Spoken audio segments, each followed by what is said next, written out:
요즘 사람들이 프레지를 많이 사용하고 있습니다. 프레지 정말 효과적인 프레젠테이션 도구인데요. 한번 설명드리도록 하겠습니다. 저는 진짜 끝내주는 교육 IT 채널 백승용입니다. 여러분, 프레지의 프로세스라는 것에 대해서 알고 있습니까? 바로 프레지의 프로세스, 의미와 구조 만들기입니다. 그러면 의미와 구조 만들기, 바로 BGM과 DMZ인데요. BGM은 백그라운드 뮤직이 아니고 DMZ는 비무장지대가 아닙니다.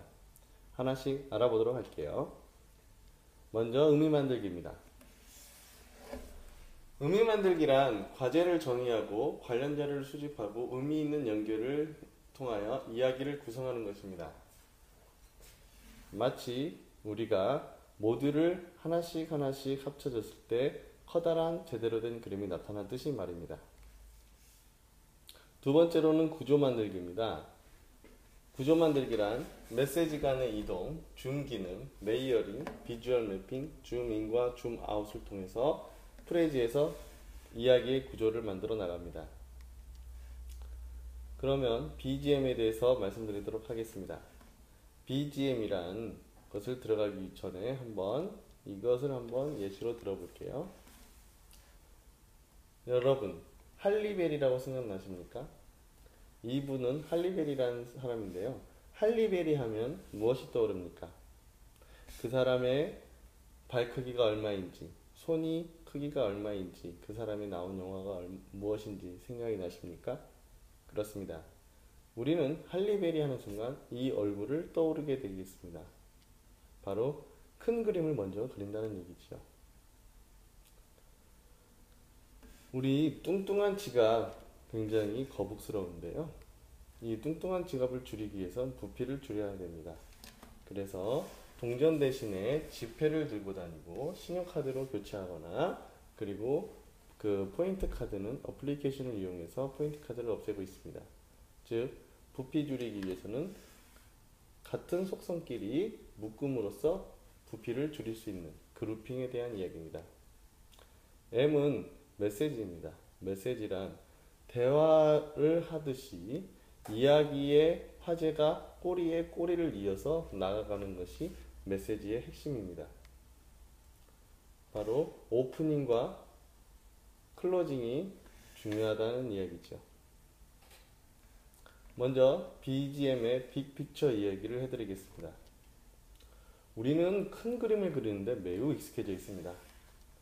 자동차를 생각했을 때 우리는 자동차의 배기용량이 얼마인지, 차축이 얼마인지, 차 높이가 얼마인지, 몇 인승이 탈 수 있는지 생각하지 않습니다.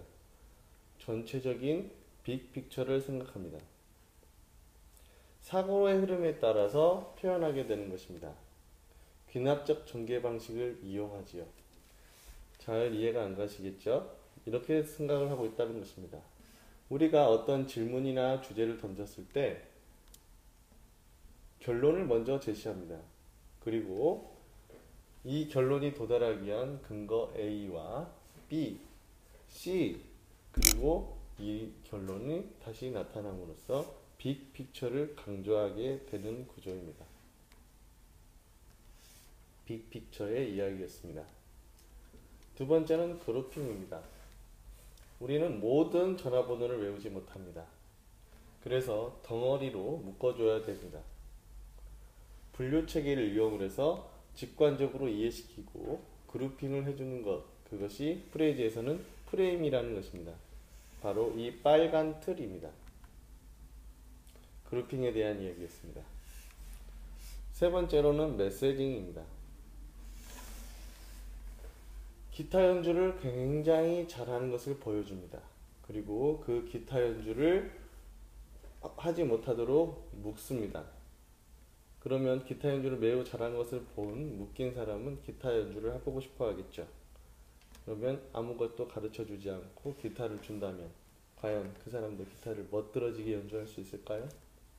할 수 없을 것입니다. 분명하게 초점을 제시해서 가르쳐 줘야 된다는 이야기입니다. 그래서 정확한 인식을 바탕으로 해서 이야기를 꺼내야 됩니다. 그러면 해결책이 제시되겠지요. 막연한 아이디어를 우리는 가지고 있습니다. 이 막연한 아이디어를 더욱더 정밀하게 표현시켜줘야 합니다. 마인드맵 같은 경우가 이런 메시지를 이야기하는데 매우 재미있는 구조이지요. 사고를 자극시키며 정리정기를 활동시켜주며 이해와 논리를 바탕으로 근거를 이야기할 수 있으며 그룹화를 통해서 묶을 수 있습니다. 프레임워크를 통해서 논리의 구조를 가져갈 수 있습니다. 바로 스와트 분석 방법인데, 이런 스와트 분석 방법을 통해서 논리의 흐름, 메시지 관계를 명확히 시키고 주장을 강력하게 해주는 특징이 있습니다. 제일 중요한 부분입니다. 프레임워크라는 건데 실제로 프레이즈에선 이런 식으로 작동되는 것입니다. 현재 상황을 이야기합니다. 주변에 어떤 일이 벌어지고 있는지 아십니까? 여러분들은 인지하지 못한 부분을 청중에게 자극시켜주면 되겠습니다. 그리고 바람직한 상황에 대해서 이야기를 합니다. 하지만 추상적인 욕구를 기본적으로 청중들이 가지고 있기 때문에 그것을 구체적이고 정량화시켜주게 바람직한 상황을 제시해야 됩니다. 그리고 이 바람직한 상황으로 나아갈 수 있도록 현재 상황을, 문제를 정의해 줍니다. 현재와 바람의 차이는 무엇인가? 변화와 대응이 돼야 되는 요구가 되는 것들은 무엇인가? 그리고 문제 진술문 형태로 만들어주면 되겠습니다. 원인 분석을 하여 해결책을 제시합니다. 원인 분석과 해결책들을 나열하여 우선순위가 높은 것들을 청중 스스로 선택할 수 있도록 하게 한다면 이야기는 굉장히 강력해집니다. 기대효과를 갖게 해줍니다. 마지막인 기대효과를 말하여 구체적인 혜택은 무엇이며 이익과 성과를 예측하여 강력한 인상을 남기도록 하여줍니다. 그러면 모두 스토리텔링의 대가가 될 것입니다. 프레임워크는 이와 같이 스토리텔링의 시작이자 스토리텔링의 모든 것이라고 할 수 있을 것입니다. 메시지였습니다. BGM을 알아봤는데요. 첫 번째, 빅픽처. 우리는 큰 그림을 그리는데 익숙하다. 그룹핑. 우리는 이해하는데 덩어리로 묶어서 이야기를 했을 때 잘 이해한다. 메시징. 이야기를 할 때는 프레임워크에 따라서 이야기를 해야 된다라는 것입니다. DMZ에 대해서 말씀드릴게요. DMZ는 절대 비무장지대가 아닙니다. 숫자 정보를 이미지 형태로 시각화시켜주는 거. 인과관계를 그래픽 요소를 통해서 중과 동적인 연결 구조를 통해서 만드는 것이 DMZ입니다. D, 바로 그리기 드로잉입니다. 큰 그림을 먼저 그려줘야 합니다. 그러면 삼천포에 빠지지 않고 명확한 기준을 제시하기 때문에 청중들에게 분명한 느낌을 제시할 수 있을 것입니다. 버드 아이즈 뷰라는 것이 있습니다. 버드 아이즈 뷰는 마치 하늘에 있는 새가 땅을 바라보았을 때의 느낌입니다. 청중들은 화자가 무엇을 이야기하고 있는지 버드 아이 뷰의 시각을 갖도록 화자는 이야기해줘야 합니다. 진행 정도를 직관적으로 파악시킬 수 있으며 이야기 흐름을 집중하는 효과를 가지고 있는 것이 바로 버드 아이 뷰의 효과입니다.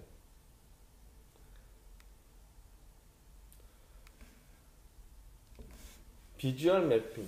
비주얼 매핑이란 다시 말해서 모든 자료를 시각화로 바꾸는 것입니다.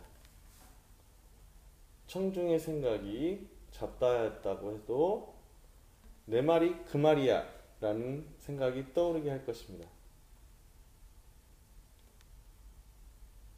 줌인. 손때 묻은 오래된 탁자 위에 행복한 휴가를 떠난 가족이 있습니다. 그리고 지구 저 멀리 우주에선 우주인의 손 위에 그것을 생각하는 가족이 있습니다. 그렇습니다.